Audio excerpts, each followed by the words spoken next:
Hi മക്കളെ, സൈലത്ത് നിന്ന് ഫാരിസ് മാഷാണ്. ഇന്ന് ഞാനിവിടെ വന്നത് നമ്മുടെ ഫയർമാൻ ആൻഡ് ഫയർ വുമൻ്റെ എക്സാം PSC നടത്തി. ഇന്നായിരുന്നു അതിൻ്റെ എക്സാം.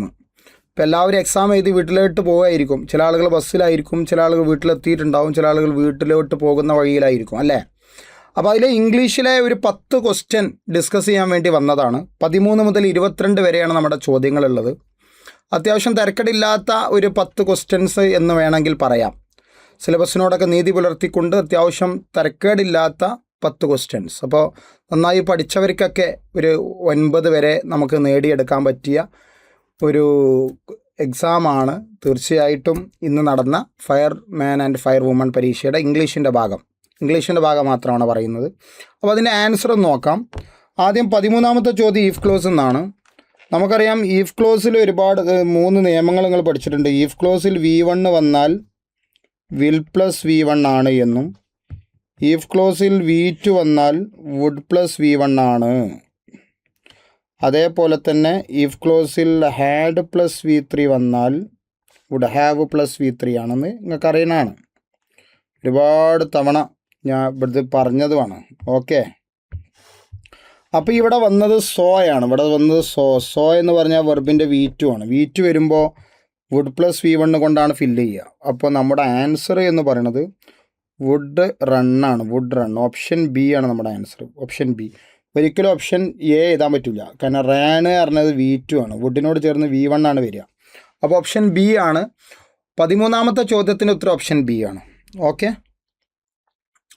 അത് ഓപ്ഷൻ B എഴുതിയെന്ന് ഞാൻ വിചാരിക്കുന്നു. ഒരിക്കലും വുഡ് ഹാവ് റാനോ വുഡ് ഹാവ് ബീൻ റണ്ണിലോട്ടൊന്നും പോകരുത്. Would run. ഓക്കെ, ഇനി 14ാമത്തെ ചോദ്യം എന്ന് പറയുന്നത് one of the following words misspelt ആണ്. Misspelt, identify the word. ഇതിൽ തെറ്റായ സ്പെല്ലിംഗ് കൊടുത്ത വാക്കുകൾ ഏതൊക്കെയാണ്? വാലിറ്റൂറിയൻ, അത് ശരിയാണ്. A ഓപ്ഷൻ്റെ സ്പെല്ലിംഗ് ശരിയാണ്, B ഓപ്ഷൻ്റെ സ്പെല്ലിംഗ് ശരിയാണ്, D ഓപ്ഷൻ്റെ സ്പെല്ലിംഗ് ശരിയാണ്. തെറ്റായത് ഒക്കറൻസ് ആണ്. ഓപ്ഷൻ C ആണ് ഇതിലെ തെറ്റ്. കാരണം ANCE അല്ല വേണ്ടത്, ENCE ആണ് വേണ്ടത്. ENCE ശ്രദ്ധിക്കുക. ഒക്കറൻസിന് ANCE അല്ല വേണ്ടത്, ENCE ആണ്. അപ്പോൾ തെറ്റായത് നമ്മൾ പെട്ടെന്ന് നമ്മൾ എന്ത് ചെയ്യില്ല, നമ്മൾ ഈ ഒക്കറൻസിൽ തെറ്റുണ്ടെന്ന് ചിലപ്പോൾ നോട്ട് ചെയ്യാൻ ചാൻസ് ഇല്ല. അക്വൻറ്റൻസ് ചിലപ്പോൾ ചില ആൾ എഴുതിയിട്ടുണ്ടാവും. ബ്യൂറോക്രസി പലപ്പോഴും വരുന്നത് കൊണ്ട് ചിലപ്പോൾ അത് ഒരുപാട് തവണ ബ്യൂറോക്രസി ചോദിച്ചിട്ടുണ്ട്, ചിലപ്പോൾ അതിലേക്ക് ആളുകൾ പോയിട്ടുണ്ടാവില്ല. വാലിഡിറ്റൂറിയൻ, അതിലേക്കും വാലിഡിറ്റിനേറിയൻ അല്ലേ, അതിലേക്കും ഒന്നെങ്കിൽ A എഴുതിയവരുണ്ടാവും, അല്ലെങ്കിൽ B എഴുതിയവരുണ്ടാവും. ഇത് രണ്ടും അല്ല, അതൊക്കെ ശരിയാണ്. A ശരിയാണ്, B ശരിയാണ്, D ശരിയാണ്. നമ്മുടെ ആൻസർ എന്ന് പറഞ്ഞാൽ ഒക്കറൻസ് ആണ്. ഒക്കറൻസിന് ENCE ആണ് വേണ്ടത്, ANCE അല്ല. അപ്പോൾ സ്പെല്ലിംഗ് ഒക്കെ പഠിക്കുമ്പോൾ അതിനെ ഒന്ന് സ്പ്ലിറ്റ് ചെയ്ത് പഠിച്ചു കഴിഞ്ഞാൽ വളരെ ഈസി ആവും. അല്ലെങ്കിൽ നമുക്ക് ഇതേപോലത്തെ പണികളൊക്കെ കിട്ടും. അത് ചിലപ്പോൾ കുറേ ആളുകൾ ഇത് സ്കിപ്പ് ചെയ്തിട്ടുണ്ടാവും, ചില ആളുകൾ തെറ്റിച്ചിട്ടുണ്ടാവും, ചില ആളുകൾ A എഴുതിയിട്ടുണ്ടാവും, അല്ലെങ്കിൽ B എഴുതിയിട്ടുണ്ടാവും. എന്നാൽ നിങ്ങൾ C ഉണ്ടായിരിക്കുമെന്ന് ഞാൻ പ്രതീക്ഷിക്കുകയാണ്. ഓപ്ഷൻ C ആണ് നമ്മുടെ ആൻസർ. ഇനി 15ാമത്തെ ചോദ്യം, Ulysses was ബ്രേവർ than any other Greek hero can be written without A change in meaning as. ഇതിനെ മീനിങ് ചേഞ്ച് ചെയ്യാതെ മറ്റ് ഇതിലേക്ക് മാറ്റാനാണ് പറഞ്ഞത്, അതേ മീനിങ്ങിൽ. ഓക്കെ, അപ്പോൾ ഇത് എനി അതർ അല്ലേ, ഇതൊരു കമ്പാരിറ്റീവ് ഡിഗ്രി.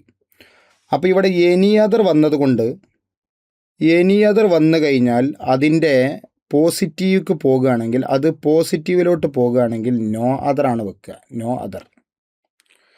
എനി അതർ വന്നു കഴിഞ്ഞാൽ അതിൻ്റെ പോസിറ്റീവ്ക്ക് പോവുകയാണെങ്കിൽ നോ അതർ ആണ് വെക്കുക. എപ്പോഴും മനസ്സിലാക്കി വെക്കുക. എന്താ വെച്ചാൽ കമ്പാരിറ്റീവിൽ എപ്പോഴും ശ്രദ്ധിച്ചുകൊണ്ട്, ഇതൊന്നും കൂടുതൽ എക്സ്പ്ലെയിൻ ചെയ്യുന്നില്ല. കമ്പാരിറ്റീവിൽ എനി അതർ എന്നുള്ളത് കമ്പാരിറ്റീവ് ആണ്. അത് പോസിറ്റീവ്ക്ക് പോകുമ്പോൾ നോ അതർ ആണ് വേണ്ടത്. No other. എന്നാൽ മോസ്റ്റ് ഓർ മെനി അതർ എന്നുള്ളതും കമ്പാരിറ്റീവ് ആണ്. അത് പോസിറ്റീവ്ക്ക് പോകുമ്പോൾ വെരി ഫ്യൂ ആണ് വേണ്ടത്. വെരി ഫ്യൂവിലാണ് തുടങ്ങേണ്ടത്. ഇത് നോ അതറിൽ. എനി അതർ വരുമ്പോൾ നോ അതറിൽ പോസിറ്റീവ് തുടങ്ങണം. മോസ്റ്റ് ഓർ മെനി അതർ വരുമ്പോൾ വെരി ഫ്യൂവിൽ പോസിറ്റീവ് തുടങ്ങണം. ഇനി ആ ചോദ്യം നോക്കി, ഇവിടെ എനി അതർ ആവുമ്പോൾ നമ്മൾ ഒരിക്കലും വെരി ഫ്യൂ ഉപയോഗിക്കാൻ പറ്റില്ല. അപ്പോൾ B വെട്ടി. പിന്നെ ബ്രേവസ്റ്റ് അല്ലേ, വാസ് നോട്ട് ദ ബ്രേവസ്റ്റ്, അർത്ഥം മാറും. Some other Greek heroes were braver than Ulysses, അതും മാറും. അപ്പോൾ നമ്മുടെ ഉത്തരം ഓപ്ഷൻ എ ആണ്. No other Greek hero was as brave as Ulysses എന്നുള്ള ഉത്തരത്തിലേക്ക് നമ്മൾ എത്തേണ്ടി വരും. അപ്പോൾ no other Greek hero was as brave as Ulysses എന്നാവും. അപ്പോൾ എനി അതറിനെ നമ്മൾ എന്ത് ചെയ്യുക, നോ അതർ ആക്കുക. എന്നിട്ട് ഗ്രീക്ക് ഹീറോ എന്ന് അതേപോലെ എഴുതുക. എന്നിട്ട് ഈ വാസിനെ ഇവിടെ ഇറക്കി എഴുതുക, വാസ്. എന്നിട്ട് ആസ് ബ്രേവ് ആസ് യുലീസസ് എന്ന് എഴുതുക. ഇതാണ് ഇതിൻ്റെ ഒരു ലോജിക്ക് എന്ന് പറയുന്നത്. അപ്പോൾ ഓപ്ഷൻ എ ആണ് നമ്മുടെ ആൻസർ. 15ാമത്തെ ചോദ്യത്തിന് ഉത്തരം ഓപ്ഷൻ എ ആണ്. കൂടുതൽ എക്സ്പ്ലനേഷനൊക്കെ ടോപ്പിക് എടുക്കുമ്പോൾ വിശദമായി ടോപ്പിക്കിൽ ഡിഗ്രീസ് ഓഫ് കമ്പാരിസൺ എന്ന ടോപ്പിക്കിൽ വളരെ വിശദമായിട്ട് ഇൻ്റർചേഞ്ചിങ് പഠിപ്പിച്ചിട്ടുണ്ട്. ഇനി 16ാമത്തെ ചോദ്യം ഫോറിൻ എക്സ്പ്രഷൻ കാർഡ് പ്ലാഞ്ച് ആണ്. കാർഡ് പ്ലഞ്ചിൻ്റെ ഫോറിൻ എക്സ്പ്രഷൻ ആ 8 മണിക്കൂറിൻ്റെ ക്ലാസ്സുകളിൽ ഇതൊക്കെ പറഞ്ഞതാണ്. ഞാൻ 8 മണിക്കൂർ 8.5 മണിക്കൂർ ഡിഗ്രി ലെവൽ പരീക്ഷകൾക്ക് വേണ്ടി തയ്യാറെടുക്കുന്നവർക്ക് വേണ്ടി ഞാനൊരു വീഡിയോ ചെയ്തിരുന്നത് സൈലം PSCയുടെ യൂട്യൂബ് ചാനലിൽ. ഏകദേശം 2 ലക്ഷത്തോളം വ്യൂസ് ഇപ്പോൾ അതായി, ഒരു മാസം ആയിട്ടുള്ളൂ. അതിലൊക്കെ ഇതൊക്കെ വിശദമായി നമ്മൾ ചർച്ച ചെയ്തതാണ്. കാർഡ് പ്ലഞ്ചൊക്കെ അതിൽ പറയുന്നുണ്ട്. അത് കംപ്ലീറ്റ് ഫ്രീഡം എന്നാണ് അതിൻ്റെ അർത്ഥം. കാർഡ് പ്ലഞ്ചിൻ്റെ അർത്ഥം കംപ്ലീറ്റ് ഫ്രീഡം എന്നാണ്. ഇനി ഗ്രിഗാരിയസിൻ്റെ ആൻറ്റോണിമ ചോദിക്കുന്നത്. ഗ്രിഗാരിയസ് എന്ന് പറഞ്ഞാൽ എന്താ? സോഷ്യബിളായി പരസ്പരം യോജിച്ച് ജീവിക്കുന്നതാണ്. യോജിച്ച് ജീവിക്കുന്നതിനാണ് ഗ്രിഗാരിയസ് എന്ന് പറയാം. വളരെ സോഷ്യബിളായിട്ട് ജീവിക്കുമ്പോഴാണ് നമ്മൾ ഗ്രിഗാരിയസ് എന്ന് പറയാം. മനസ്സിലായ? അപ്പോൾ ഇത് അതിൻ്റെ ആൻറ്റോണിമ വയ്ക്കുമ്പോൾ റിസർവ്ഡ് ആണ്. റിസർവ്ഡ്, അതേപോലെ തന്നെ ക്വൈറ്റ് വളരെ ശാന്തമായി ആരോടും വല്ലാതെ ഇടപഴകാതെ റിസർവായി ജീവിക്കുന്നതിനാണ് റിസർവ് എന്നുള്ളതിനാണ് അതിൻ്റെ അൻറ്റോണിം എന്ന് പറയാം കേട്ടോ. റിസർവ്ഡ് എന്ന് പറയും. ഗ്രിഗാരിയസ് റിസർവ്ഡ്. ഗ്രിഗാരിയസിന് യോജിച്ചതല്ല, റിസർവ്ഡ്. ഓക്കെ, അപ്പോൾ അതാണ് 17ാമത്തെ ഓപ്ഷൻ എ ആണ്. ഇനി നമ്മൾ പഠിക്കാൻ പോകുന്നത് 18ാമത്തെ ക്വസ്റ്റ്യൻ ആണ്. ഇൻഡയറക്റ്റ് സ്പീച്ചിലേക്ക് മാറ്റാനാണ്. Don't you believe me. ഈ ഡോണ്ട് യു ബിലീവ് മീ എന്നുള്ളത് ഒരു ഇമ്പരേറ്റീവ് സെൻറ്റൻസ് അല്ല, ഒരു ഇൻറ്ററോഗേറ്റീവ് സെൻറ്റൻസ് ആണിത്. ചില ആളുകൾ ഡോണ്ട് കാണുമ്പോൾ നോട്ട് ടു ഒക്കെ ഓർമ്മ വന്നിട്ടുണ്ടാവും. നോട്ട് ടു അങ്ങനെയൊന്നും ചെയ്യരുത്. ഇൻറ്ററോഗേറ്റീവ് സെൻറ്റൻസ് ആണ്. ഇൻറ്ററോഗേറ്റീവ് സെൻറ്റൻസ് ഡോണ്ട് ഗോ, അല്ലെങ്കിൽ ഡോണ്ട് മേക്ക് എ നോയ്സ്, അല്ലെങ്കിൽ ഡോണ്ട് ഷൗട്ട്, ഡോണ്ട് മൂവ്, ഇങ്ങനത്തെ ഒരു ഇമ്പരേറ്റീവ് സെൻറ്റൻസ് അല്ലത്. ഡോണ്ട് യു ബിലീവ് മീ എന്നാണ് ചോദിച്ചത്. ഡോണ്ട് യു ബിലീവ് മീ എന്ന് ചോദിച്ചാൽ നീ എന്നെ വിശ്വസിക്കുന്നില്ലേ എന്ന് വെച്ചാൽ ഒരു ചോദ്യമാണ്, ഒരു എസ് ഓർ നോ ക്വസ്റ്റൻ ആണത്. ഒരു yes or no question interrogative ആണത്. അപ്പോൾ എസ് ഓർ നോ ക്വസ്റ്റനിൽ ഇ ഫോർ വെതർ വരണം. If or whether. അപ്പോൾ ഇ ഫോർ വെതർ ഇല്ലാത്തതൊക്കെ നമുക്ക് വെട്ടിക്കളഞ്ഞു. ഇനി ഈ പീപ്പിളിനോടാ ചോദിക്കണം. അപ്പോൾ the man asked the people at the bus stop whether. കണ്ടോ, ഈ യു എന്താകും? ഈ യു ദേ ആവും. കാരണം പീപ്പിളല്ലേ. പീപ്പിളിനോടല്ലേ ചോദിക്കണം. അപ്പോൾ പീപ്പിൾ യു എന്താവും? ദേ ആവും. അപ്പോൾ വെതർ ദേ. ഇനി ഡോണ്ട് ഡിഡ് നോട്ട് ആവും. ബിലീവ് മീ എന്താവും? ഹിം ആവും. അപ്പോൾ ഓപ്ഷൻ എ ആണ് നമ്മുടെ ആൻസർ. ഓപ്ഷൻ ഡി തെറ്റാണ്. ഡു നോട്ട് ഒന്നും പറ്റൂല. ഓക്കെ, ഇനി നമ്മുടെ 19ാമത്തെ ചോദ്യം. ലെറ്റസ് കണ്ടു കഴിഞ്ഞാൽ നിങ്ങൾ ഒന്നും നോക്കണ്ട. ലെറ്റിനോട് കൂടി അസ് വന്നു കഴിഞ്ഞാൽ ഷാൾവി ആയിരിക്കും നമ്മുടെ ആൻസർ. ഓപ്ഷൻ ബി ആണ്. 19ാമത്തെ ചോദ്യം ഓപ്ഷൻ ബി ആണ്. ലെറ്റിൻ്റെ കൂടെ അസ് വന്നാൽ ഷാൾവി ആയിരിക്കും. ലെറ്റിൻ്റെ കൂടെ അസ് അല്ലാത്ത ഏത് വന്നാലും, ലെറ്റ് ഹിം വന്നാലും, ലെറ്റ് ദം വന്നാലും, ലെറ്റ് യു വന്നാലും, ലെറ്റ് മീ വന്നാലും നമ്മുടെ ഉത്തരം വിൽ യു ആയിരിക്കും. പക്ഷേ ഇവിടെ ലെറ്റസ് ആണ്. ലെറ്റസ് വന്നാൽ ഷാൾവി ആയിരിക്കും. ഓക്കെ, ഇനി 20ാമത്തെ ചോദ്യം എന്ന് പറഞ്ഞാൽ പാസീവ് വോയിസിലോട്ട് മാറ്റാനാണ്. മേക്ക് വൺ മോർ അറ്റംപ്റ്റ് എന്നാൽ സബ്ജക്റ്റ് കൊണ്ടാണ് ഇവിടെ സ്റ്റാർട്ട് ചെയ്യുന്നത്. സബ്ജക്റ്റ് കൊണ്ട് സ്റ്റാർട്ട് ചെയ്യുമ്പോൾ ഇതൊരു ഇമ്പരേറ്റീവ് ആണ്. അപ്പോൾ ഇമ്പരേറ്റീവിന് എന്തുണ്ട്? ഒരു ഇക്വേഷൻ ഉണ്ട്. ഇമ്പരേറ്റീവ് നമ്മൾ പാസീവിലേക്ക് മാറ്റുമ്പോൾ ആദ്യം ലെറ്റ് കൊടുക്കുക, പിന്നെ ഒബ്ജക്റ്റ് കൊടുക്കുക, പിന്നെ ബി കൊടുക്കുക, എന്നിട്ട് ആ വെർബിനെ V3 ആക്കുക. ഇതാണ് അതിൻ്റെ ആ ഇക്വേഷൻ. ഒരു ഇമ്പരേറ്റീവ് സെൻറ്റൻസിനെ നമ്മൾ പാസീവിലോട്ട് മാറ്റുമ്പോൾ ആദ്യം ലെറ്റ് കൊടുക്കുക, എന്നിട്ട് ഒബ്ജക്റ്റ് കൊടുക്കുക, എന്നിട്ട് ബി നമ്മളെ കയ്യിൽ നിന്നിടുക, എന്നിട്ട് വെർബിൻ്റെ തേർഡ് ഫോം. അങ്ങനെ വരുമ്പോൾ ഓപ്ഷൻ ഡി ആയിരിക്കും നമ്മുടെ answer. Let one more attempt be made. Option D ആണ് നമ്മുടെ answer. One more attempt must. അതൊക്കെ തെറ്റാണ്. ഇനി 21ാമത്തെ ചോദ്യം. The head office has dash is request for transfer. അപ്പോൾ ആ ട്രാൻസ്ഫറുമായി ബന്ധപ്പെട്ട റിക്വസ്റ്റ് ഹെഡ് ഓഫീസ് എന്ത് ചെയ്തു? ടേൺ ഡൗൺ എന്ന് പറഞ്ഞാൽ റിജക്റ്റഡ് എന്നാണ്. റിജക്റ്റഡ്. പുട്ട് ഓൺ എന്ന് പറഞ്ഞാൽ വോർ, എന്താണ്? വിയർ, ധരിക്കുക എന്നാണ്. സെറ്റ് ഓഫ് എന്ന് പറഞ്ഞാൽ സ്റ്റാർട്ട് എ ജേണി എന്നാണ്. Set of. അതേപോലെ സെറ്റ് അബൌട്ട് എന്ന് പറഞ്ഞാൽ അങ്ങോട്ടും ഇങ്ങോട്ടും പോവുക. അങ്ങോട്ടും ഇങ്ങോട്ടൊക്കെ ഇങ്ങനെ പോകുന്നതിനാണ് എന്ത്? Move to one side to another. ഒരു സൈഡിൽ നിന്ന് മറ്റേ സൈഡിലേക്ക് പോകുന്നതിനാണ് നമ്മൾ ഗെറ്റ് അബൌട്ട്. അങ്ങോട്ടും ഇങ്ങോട്ടും പോകുന്നതിനാണ് ഗെറ്റ് അബൌട്ട് എന്ന് പറയുന്നത്. ഇതാണ് 21ാമത്തെ ലാസ്റ്റ് ക്വസ്റ്റ്യൻ. 22ാമത്തെ ചോദ്യമാണ്. ഇതോടുകൂടി ഈ എന്ത് ചെയ്തു? ഈ 10 ചോദ്യം കഴിഞ്ഞു. ലാസ്റ്റ് ക്വസ്റ്റ്യൻ എന്ന് പറയുന്നത് കട്ട് കോർണേഴ്സ് എന്നതിൻ്റെ ഇഡിയം എന്താണെന്നാണ്. The idiom cut corners. എന്താണ് കട്ട് കോർണേഴ്സ് എന്നതിൻ്റെ ഇഡിയം? എന്താണ് എന്നാണ് ചോദ്യം. കട്ട് കോർണേഴ്സൊക്കെ നമ്മൾ ഇഡിയത്തിൻ്റെ ക്ലാസ്സിൽ വിശദമായി പഠിച്ചതാണ്. To do something in the easiest വേ.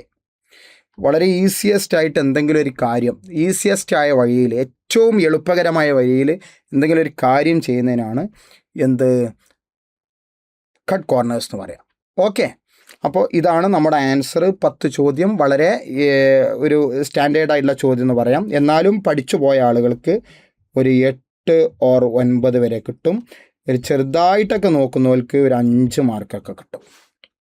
10 നമ്മൾ പറയുന്നില്ല. നമ്മളിതൊക്കെ ക്ലാസ്സിൽ വിശദമായി പറഞ്ഞതുകൊണ്ട് നമ്മൾ 10 എന്ന് പറയുന്നില്ല. ഓക്കെ, അപ്പോൾ ഇനി വരാനിരിക്കുന്ന ബാച്ചുകളിലേക്ക് സൈലം അഡ്മിഷൻ തുടരുന്നുണ്ട്. LDC 2027 ബാച്ചുണ്ട്, തുടങ്ങിയിട്ടുണ്ട്. ഡിഗ്രി പ്രിലിംസ്, ഡിഗ്രിക്ക് നോക്കാൻ വേണ്ടിയിട്ടുള്ള ആളുകൾക്ക് ഡിഗ്രി പ്രിലിംസ് ബാച്ച് തുടങ്ങിയിട്ടുണ്ട്. LPUP 2027 ബാച്ച് തുടങ്ങിയിട്ടുണ്ട്. അതേപോലെ VLGS, വേരിയസ് LGSകളിലേക്ക് ബാച്ച് തുടങ്ങിയിട്ടുണ്ട്. ഡിഗ്രി മെയിൻസ് ബാച്ചും ഉണ്ട്. അപ്പോൾ ഏതാണോ നിങ്ങൾക്ക് ഏറ്റവും സ്യൂട്ടബിൾ ആയിട്ടുള്ള കോഴ്സ് തിരഞ്ഞെടുത്ത് സൈലത്തിൻ്റെ ഒപ്പം കൂടുക. ഭാവിയിൽ നല്ലൊരു സർക്കാർ ഉദ്യോഗസ്ഥരായി മാറാൻ വേണ്ടി ശ്രമിക്കുക. കൂടെ സൈലവും ഉണ്ടാകുമെന്ന് പറഞ്ഞുകൊണ്ട് ഞാൻ ഈ ചെറിയൊരു എക്സ്പ്ലനേഷൻ വീഡിയോ ഇവിടെ അവസാനിപ്പിക്കുകയാണ്. Thank you. ഹായ്, ഇവർക്കും സൈലം PSC യൂട്യൂബ് ചാനലിലേക്ക് ഹാർദമായ സ്വാഗതം. ഇന്ന് നടന്ന ഫയർമാൻ പരീക്ഷയുടെ ചോദ്യമാണ് നമ്മൾ ഇന്ന് ഡിസ്കസ് ചെയ്യാൻ പോകുന്നത്. അപ്പോൾ മലയാളത്തിൽ എനിക്ക് കുഴപ്പമായിട്ട് തോന്നിയില്ല. മലയാളം ക്വസ്റ്റ്യൻ അത്യാവശ്യം എളുപ്പമാണ്. ക്ലാസ്സിൽ പഠിച്ച കാര്യങ്ങളൊക്കെ അത്യാവശ്യമൊക്കെ വന്നിട്ടുണ്ട്. അതുകൊണ്ട് തന്നെ ഒരു 8, 9, 10 റേഞ്ചിലേക്ക് നിൽക്കാവുന്ന ക്വസ്റ്റ്യൻസ് ആണ്. അങ്ങനെ നിരാശപ്പെടുത്തുന്ന ഒരു മലയാളം ചോദ്യം അല്ല. തന്നിരിക്കുന്നതിൽ ശരിയായവ മാത്രം തിരഞ്ഞെടുക്കുക എന്നതാണ് 23ാമത്തെ ചോദ്യം. അപ്പോൾ സാധാരണ 90 to 100 വരെയാണ് നമ്മുടെ മലയാളം കിടക്കുന്നതെങ്കിൽ ഇത്തവണ കൊണ്ടുവന്ന് നമ്മളെ ഇടയ്ക്ക് കയറ്റിയിട്ടുണ്ട്. അപ്പോൾ 23 കവി, കവയിത്രി ആവർത്തിച്ച് നമ്മൾ ക്ലാസ്സിലൊക്കെ പറഞ്ഞിട്ടുള്ള ഒന്നാണ് കവി, അല്ലേ? കവിയുടെ എതിർലിംഗം എന്താണെന്ന് നമ്മൾ പഠിച്ചിട്ടുള്ളതാണ്. കവി, കവയിത്രി ഇത് ശരിയായ രൂപം തന്നെയാണ്. 2 നിരൂപകൻ, നിരൂപകമതി. ഇനി അധ്യാപകനാണെങ്കിൽ അധ്യാപിക ശരി തന്നെ. അപ്പോൾ അത് രണ്ടും എളുപ്പമുള്ളത്. അധ്യാപകയല്ല, അധ്യാപിക എന്നല്ലേ നമ്മൾ പറയുന്നത്. അവതാരിക അല്ല, അവതാരകയാണ്. അവതാരക ഒരുപാട് പ്രാവശ്യം നമ്മൾ പറഞ്ഞിട്ടുണ്ട്. കോഡായിട്ടൊക്കെ രഞ്ജിനി ഹരിദാസിന് വള്ളിയില്ല എന്നൊക്കെ നമ്മൾ പറഞ്ഞു, അല്ലേ? അവതാരിക എന്ന് പറഞ്ഞാൽ ആമുഖമാണ്, ഇൻട്രൊഡക്ഷൻ, നോവലിൻ്റെയും കഥയുടെയൊക്കെ മുന്നിൽ എഴുതുന്നത്. അവതാരക ആങ്കറിങ് ചെയ്യുന്ന സ്ത്രീ എന്നുള്ള അർത്ഥമാണ്. അത് മറന്നു പോകാണ്ടിരിക്കാനാണ് പറഞ്ഞത്. രഞ്ജിനി ഹരിദാസിന് വള്ളിയില്ല മീൻസ് നമുക്കറിയാവുന്ന ഫെമിലിയർ ആയിട്ടുള്ള ഒരു അവതാരക ആയതുകൊണ്ട് നിരൂപക എന്ന് മതി, അല്ലേ? നിരൂപക എന്ന് മതി. അപ്പം നമുക്കിവിടെ എന്തെടുക്കാം? 1, 3 എന്ന് പറയുന്നത് ഓപ്ഷൻ സി അല്ലേ? അപ്പോൾ 1, 3 ഓപ്ഷൻ സി ആണ് ഇവിടെ ആൻസർ. ചുവപ്പ് അല്ലേ? കറക്റ്റിന് പറയേണ്ടത് ചെമപ്പ് എന്നാണ്. ചോദ്യകർത്താവിന് ഇവിടെ തെറ്റി.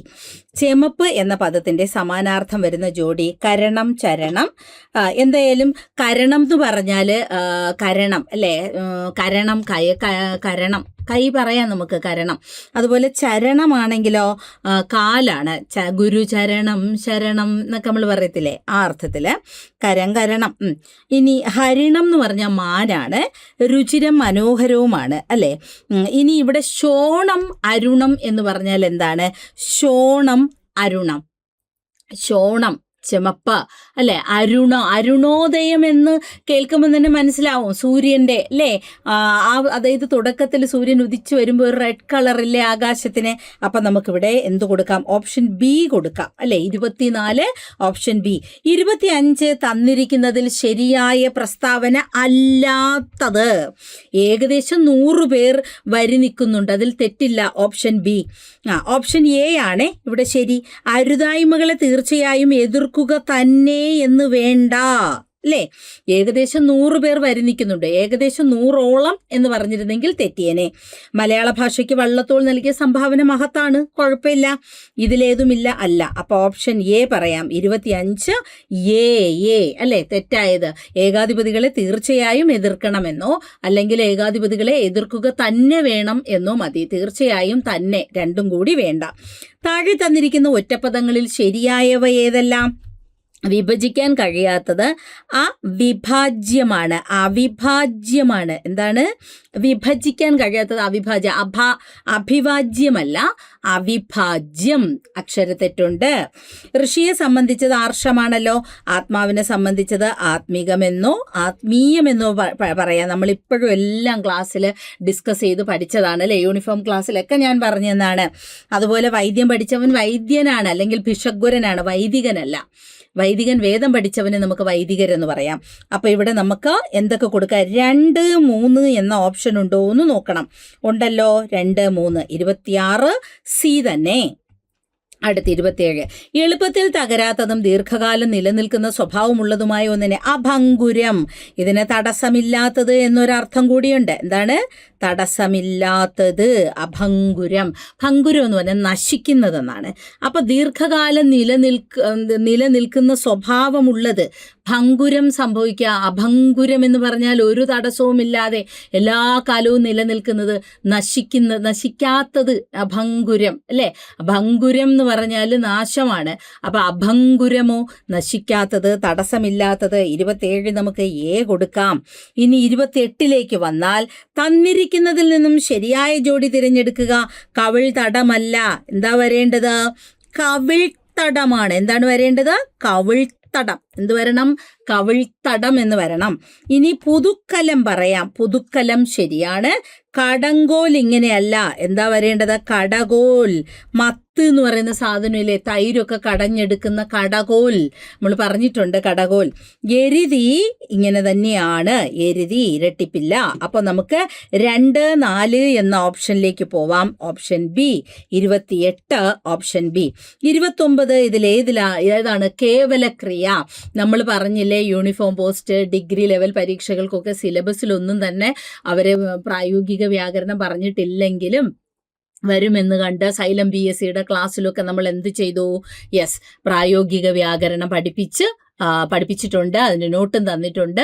അവിടെ നമ്മൾ നാമവും ക്രിയയും ഒക്കെ പഠിച്ചതാണ്. അപ്പം ഞാൻ പറഞ്ഞിരുന്നു സകർമ്മക ക്രിയ, അകർമ്മക ക്രിയ, കേവലക്രിയ, പ്രയോജക ക്രിയ, കാരിതക്രിയ, അകാരിതക്രിയ അല്ലേ, മുറ്റുവിന, പറ്റുവിന എല്ലാം പറഞ്ഞു തന്നതാണ്.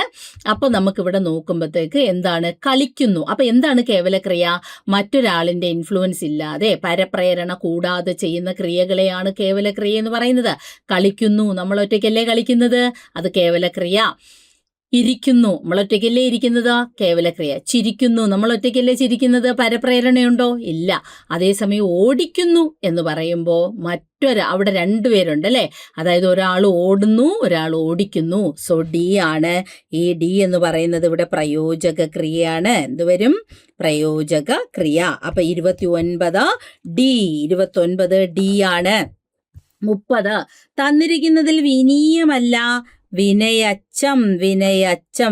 വിനയാണല്ലേ, വിനിയല്ല, വിനയച്ചമാണ്. വിനയച്ചം. ഓക്കെ.